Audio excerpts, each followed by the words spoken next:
few moments later. Assalamualaikum warahmatullahi wabarakatuh. Perkenalkan, nama saya Estika Novia Fadilah dengan NIM 0101 2501 011. Saya dari kelas PAI 2A. Pada kesempatan ini saya akan mempresentasikan jawaban ujian akhir semester mata kuliah Ilmu Pendidikan Islam yang diampu oleh Bapak Saiful Mukti SPD MPD. Dalam presentasi ini, saya akan membahas 5 soal yang berkaitan dengan sistem pendidikan Islam, lembaga pendidikan Islam, manajemen dan kepemimpinan pendidikan Islam, pemikiran tokoh pendidikan Islam, serta peluang dan tantangan pendidikan Islam di era globalisasi, society 5.0, dan artificial intelligence atau AI. Semoga pemaparan yang saya sampaikan dapat memberikan gambaran yang jelas mengenai materi yang telah dipelajari selama 1 semester. Baik, saya akan memulai pembahasan dari soal nomor 1. Pada soal pertama, saya akan menjelaskan mengenai konsep sistem pendidikan Islam. Menurut saya, sistem pendidikan Islam adalah suatu sistem pendidikan yang disusun berdasarkan ajaran Islam, yaitu Al-Quran dan Sunnah, dengan tujuan membentuk manusia yang beriman, bertakwa, berakhlak mulia, berilmu, dan mampu mengamalkan ilmunya dalam kehidupan sehari-hari. Pendidikan Islam tidak hanya berfokus pada kecerdasan intelektual, tetapi juga memperhatikan pembentukan karakter, moral, spiritual, dan tanggung jawab sosial.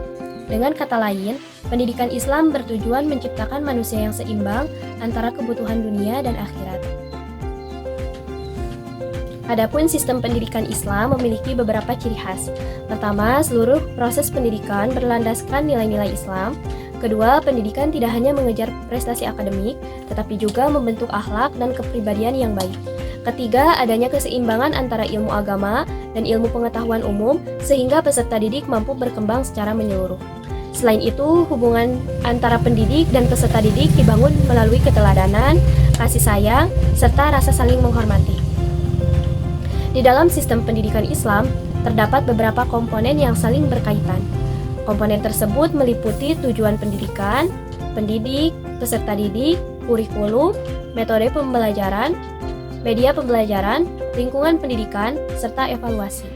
Tujuan menjadi arah dari seluruh proses pendidikan. Pendidik berperan sebagai pembimbing dan teladan, sedangkan peserta didik merupakan subjek yang aktif dalam proses belajar. Kurikulum itu berfungsi sebagai pedoman pembelajaran, sementara metode dan media yang digunakan agar materi lebih mudah dipahami. Lingkungan keluarga, sekolah, dan masyarakat juga memiliki peran penting dalam membentuk karakter peserta didik. Seluruh proses tersebut kemudian dievaluasi agar tujuan pendidikan dapat tercapai secara maksimal. Dalam pelaksanaannya, pendidikan Islam menggunakan berbagai pendekatan. Salah satunya adalah pendekatan religius yang menanamkan nilai-nilai keimanan dan ketakwaan. Ada juga pendekatan humanis yang menghargai potensi dan perbedaan setiap peserta didik. Selain itu, terdapat pendekatan psikologis yang menyesuaikan pembelajaran dengan perkembangan peserta didik, serta pendekatan sosial yang mendorong peserta didik agar mampu hidup berdampingan dan memberikan manfaat bagi masyarakat. Adapun strategi pembelajaran dalam pendidikan Islam juga cukup beragam.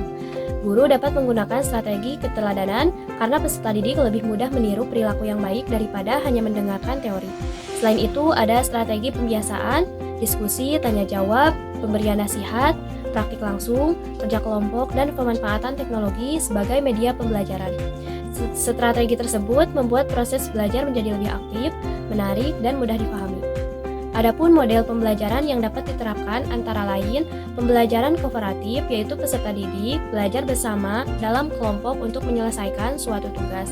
Ada juga pembelajaran berbasis masalah atau problem based learning yang melatih kemampuan berpikir kritis, pembelajaran berbasis proyek atau project based learning yang menghasilkan karya nyata, serta pembelajaran konstekstual yang menghubungkan materi dengan kehidupan sehari-hari sehingga peserta didik dapat memahami manfaat ilmu yang dipelajari. Apabila dikaitkan dengan sistem pendidikan nasional di Indonesia, menurut saya keduanya memiliki hubungan yang sangat erat. Hal ini karena tujuan pendidikan nasional juga menekankan pembentukan manusia yang beriman, bertakwa kepada Tuhan Yang Maha Esa, berakhlak mulia, cerdas, kreatif, mandiri, serta bertanggung jawab sebagai warga negara. Nilai-nilai tersebut sejalan dengan tujuan pendidikan Islam. Oleh karena itu, pendidikan Islam menjadi salah satu bagian penting dalam mendukung keberhasilan sistem pendidikan nasional. Contohnya, dapat kita lihat di sekolah maupun madrasah yang tidak hanya mengajarkan mata pelajaran umum, tetapi juga pendidikan agama, kebiasaan sholat berjamaah, membaca Quran, kegiatan pesantren kilat, dan berbagai program penguatan karakter. Kegiatan-kegiatan tersebut membantu peserta didik agar tidak hanya memiliki prestasi akademik, tetapi juga memiliki akhlak yang baik dalam kehidupan sehari-hari.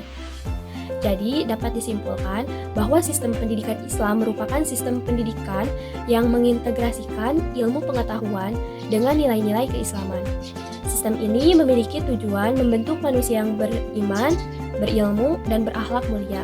Selain itu, pendidikan Islam juga memiliki keterkaitan yang sangat kuat dengan sistem pendidikan nasional, karena sama-sama berupaya menciptakan generasi yang cerdas, berkarakter, serta mampu memberikan manfaat bagi agama, bangsa, dan masyarakat.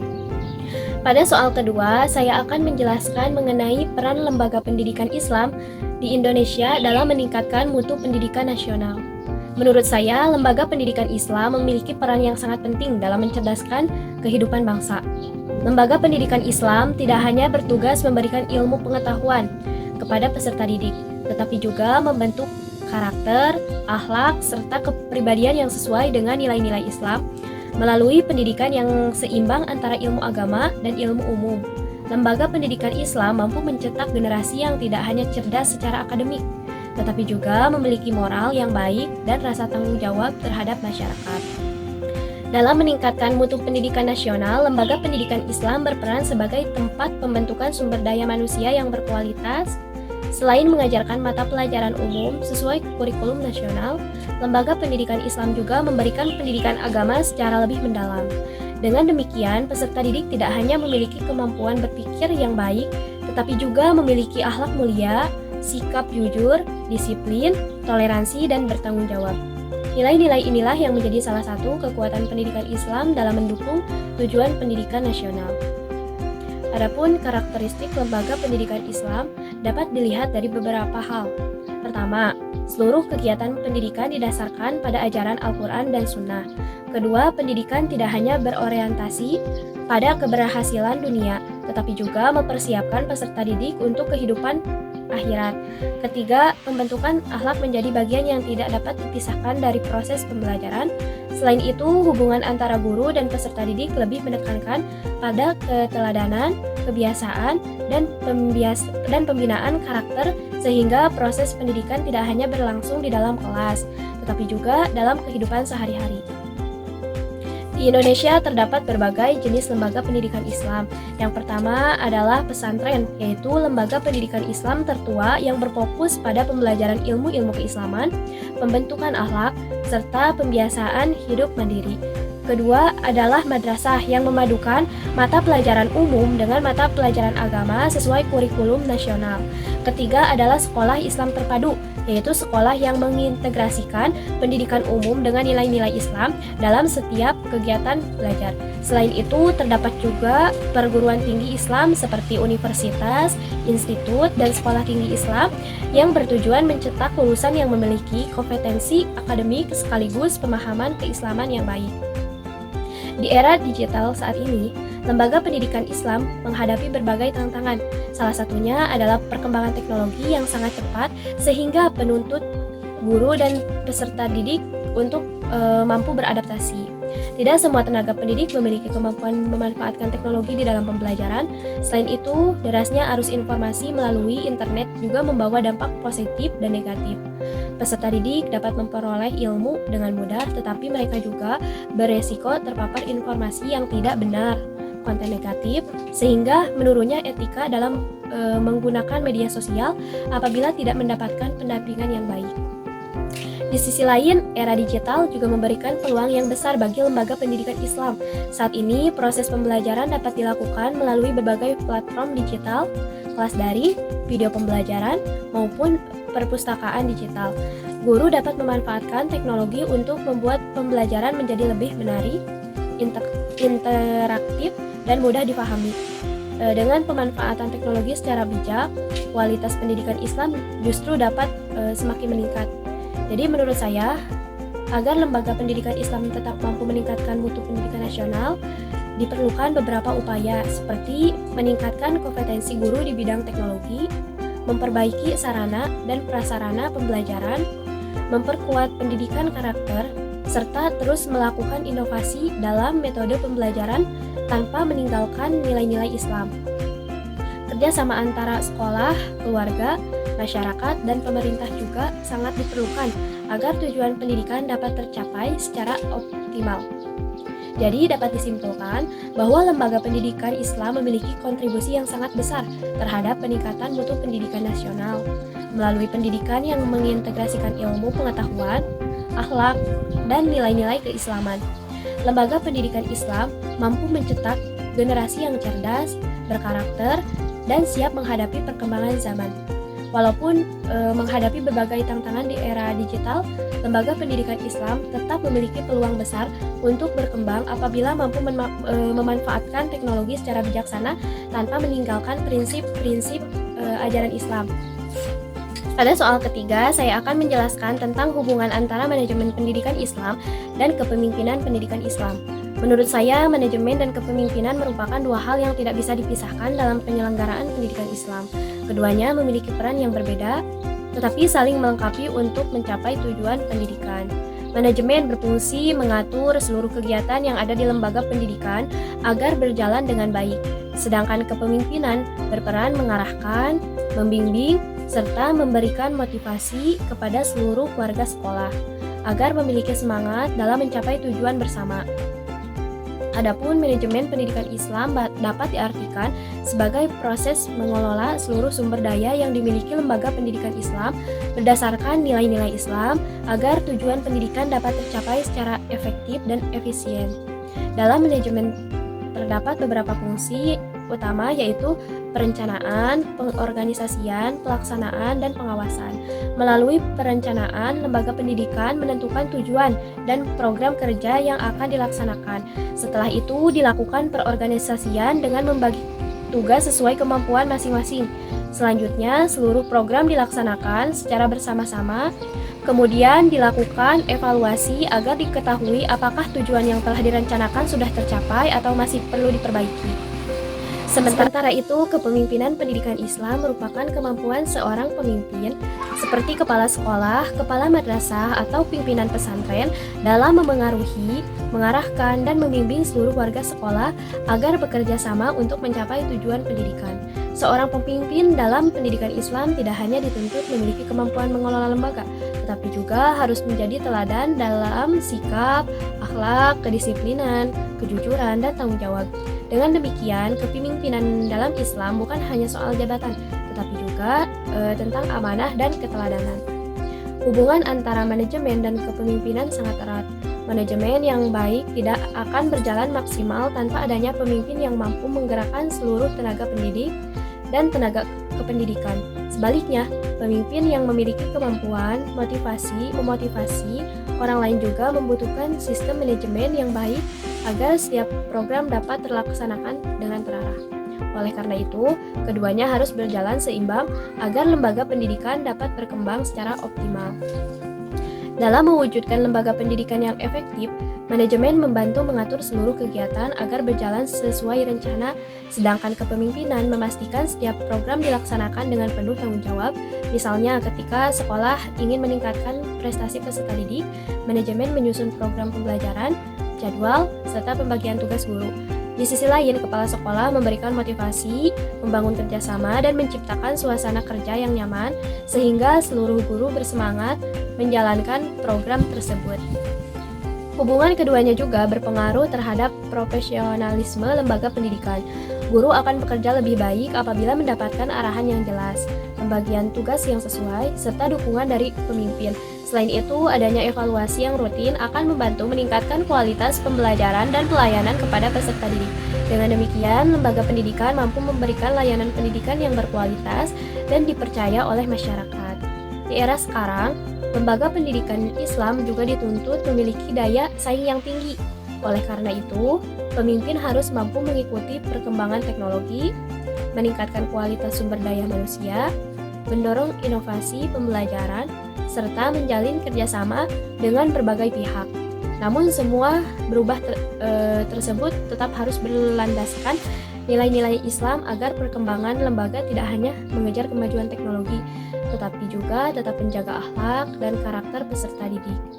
Menurut saya, pemimpin yang ideal dalam pendidikan Islam adalah pemimpin yang mampu menjadi contoh bagi guru maupun peserta didik.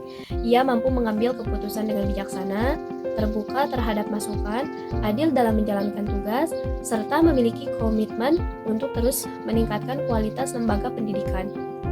Dengan kepemimpinan seperti itu, seluruh warga sekolah akan merasa dihargai dan termotivasi untuk memberikan yang terbaik.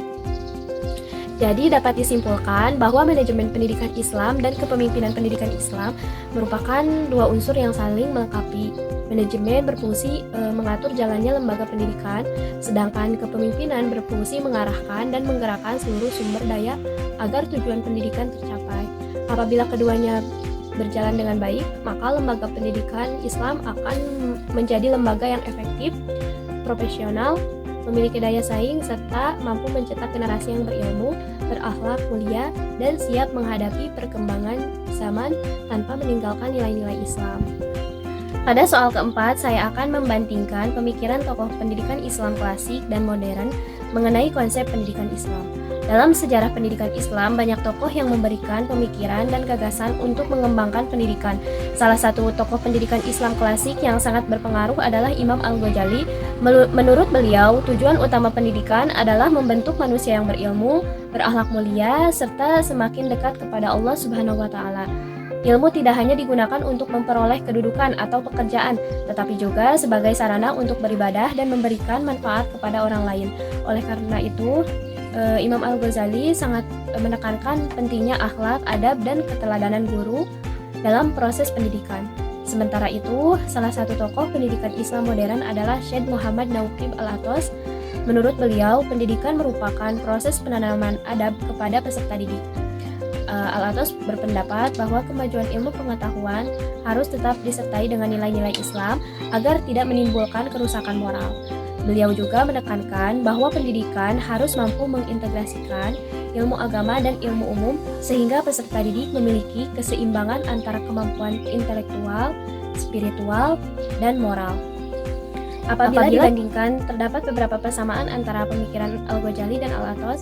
Keduanya sama-sama memandang bahwa tujuan pendidikan bukan hanya menghasilkan manusia yang cerdas, tetapi juga manusia yang beriman, berakhlak mulia, dan memiliki tanggung jawab terhadap masyarakat. Selain itu, keduanya juga menempatkan guru sebagai sosok teladan yang memiliki peran penting dalam membentuk karakter peserta didik. Menurut kedua tokoh tersebut, keberhasilan pendidikan tidak hanya diukur dari nilai akademik, tetapi juga dari perubahan sikap dan perilaku peserta didik menjadi lebih baik. Di sisi lain, terdapat beberapa perbedaan di antara keduanya. Al-Ghazali lebih banyak menekankan pembentukan akhlak, penyucian jiwa, serta hubungan manusia dengan Allah sebagai dasar pendidikan. Pemikiran beliau lahir pada masa ketika pendidikan Islam berfokus pada pengembangan ilmu-ilmu keislaman. Sedangkan Al-Athos hidup pada era modern sehingga beliau lebih banyak membahas tantangan pendidikan akibat perkembangan ilmu pengetahuan, globalisasi, dan pengaruh budaya barat. Karena itu, Al-Athos menekankan pentingnya Islamisasi ilmu pengetahuan agar perkembangan ilmu tetap sesuai dengan nilai-nilai Islam. Menurut saya, kedua pemikiran tersebut masih sangat relevan diterapkan dalam pendidikan Islam di Indonesia saat ini.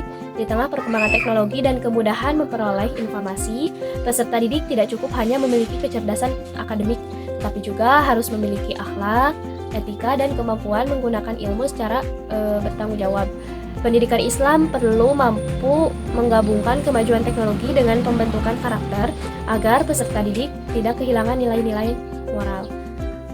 Contoh penerapannya dapat dilihat di berbagai sekolah Islam dan madrasah yang menggabungkan pembelajaran berbasis teknologi dengan pembiasaan ibadah, pendidikan karakter, kegiatan keagamaan, serta penguatan adab kepada guru dan orang tua. Dengan cara tersebut, peserta didik tidak hanya siap menghadapi perkembangan zaman, tetapi juga memiliki kepribadian yang baik sesuai dengan ajaran Islam. Menurut saya, pendidikan Islam di Indonesia tidak perlu memilih antara pemikiran tokoh klasik atau modern, tetapi justru menggabungkan keduanya, nilai-nilai akhlak, keteladanan, dan pembinaan karakter yang diajarkan. Al-Ghazali tetap dipertahankan, sementara semangat pembaruan, integrasi ilmu, dan kemampuan menghadapi perkembangan zaman seperti dikemukakan Al-Athos juga perlu diterapkan. Dengan begitu, pendidikan Islam akan mampu menghasilkan generasi yang cerdas, beriman, berakhlak mulia, serta siap menghadapi tantangan masa depan. Jadi, dapat disimpulkan bahwa pemikiran tokoh pendidikan Islam klasik dan modern memiliki tujuan yang sama, yaitu membentuk manusia yang berkualitas, berilmu, dan berakhlak mulia. Perbedaannya terletak pada fokus pembahasan dan konteks zamannya. Namun, kedua pemikiran tersebut tetap memiliki relevansi yang sangat besar bagi pengembangan pendidikan Islam di Indonesia, karena mampu menjadi dasar dalam menciptakan sistem pendidikan yang berkualitas, adaptif, dan tetap berlandaskan nilai-nilai Islam.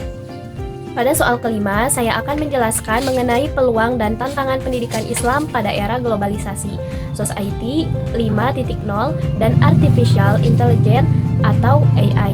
Saat ini perkembangan teknologi berlangsung sangat cepat dan membawa perubahan dalam berbagai bidang, termasuk pendidikan.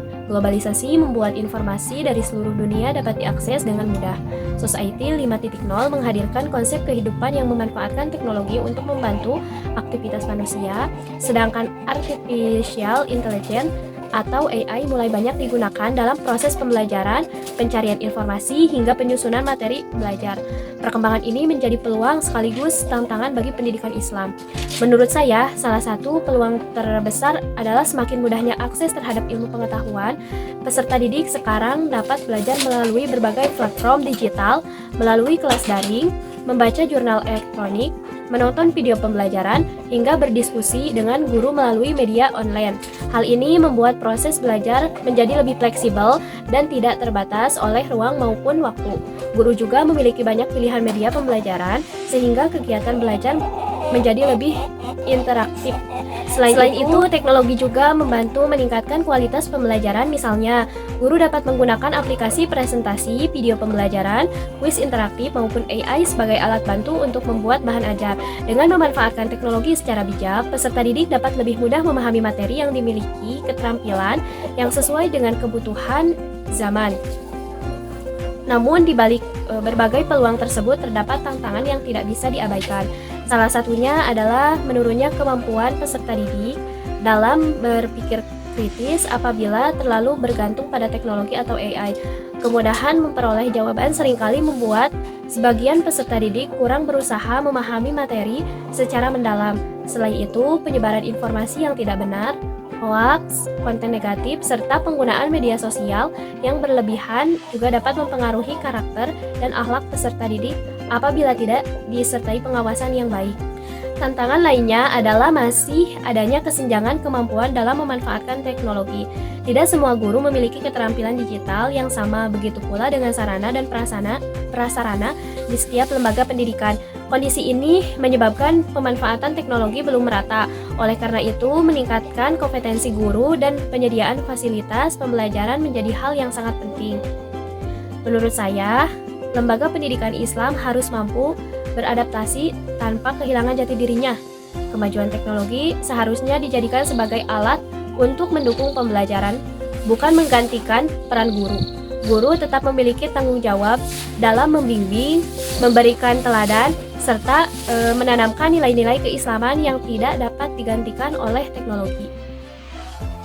Agar tetap unggul dan mampu bersaing, ada beberapa strategi yang dapat dilakukan oleh lembaga pendidikan Islam. Pertama, meningkatkan kompetensi guru melalui pelatihan teknologi dan pemanfaatan AI secara bijaksana.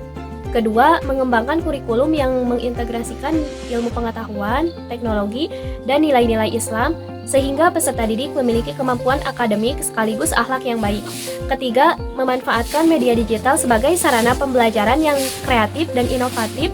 Keempat, memperkuat pendidikan karakter melalui pembiasaan ibadah, kejujuran, disiplin, tanggung jawab, serta sikap saling menghormati.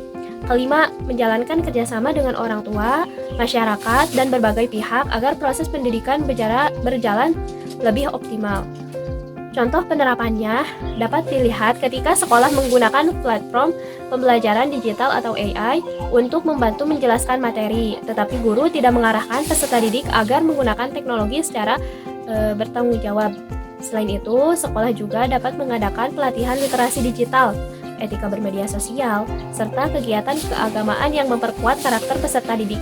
Dengan cara tersebut, kemajuan teknologi dapat dimanfaatkan tanpa mengurangi nilai-nilai Islam yang menjadi dasar pendidikan. Jadi, dapat disimpulkan bahwa globalisasi, society 5.0, dan artificial intelligence memberikan peluang yang sangat besar bagi kemajuan pendidikan Islam, terutama dalam meningkatkan kualitas pembelajaran dan memperluas akses terhadap ilmu pengetahuan. Namun, perkembangan tersebut juga menghadirkan berbagai tantangan, seperti penyalahgunaan teknologi, menurunnya karakter, serta ketergantungan terhadap AI. Oleh karena itu, lembaga pendidikan Islam harus terus berinovasi meningkatkan kualitas sumber daya manusia, memanfaatkan teknologi secara bijaksana, serta tetap menjadikan Al-Quran dan Sunnah sebagai landasan utama dalam setiap proses pendidikan. Dengan cara itulah, pendidikan Islam akan mampu melahirkan generasi yang cerdas, berakhlak mulia, adaptif terhadap perkembangan zaman, dan tetap berpegang teguh pada nilai-nilai Islam. Demikian penjelasan yang dapat saya sampaikan. Semoga pembahasan mengenai ilmu pendidikan Islam ini dapat menambah pemahaman kita tentang pentingnya pendidikan Islam dalam membentuk generasi yang berilmu, berakhlak, dan mampu menghadapi perkembangan zaman. Mohon maaf apabila masih terdapat kekurangan dalam penyampaian. Terima kasih atas perhatiannya. Wassalamualaikum warahmatullahi wabarakatuh.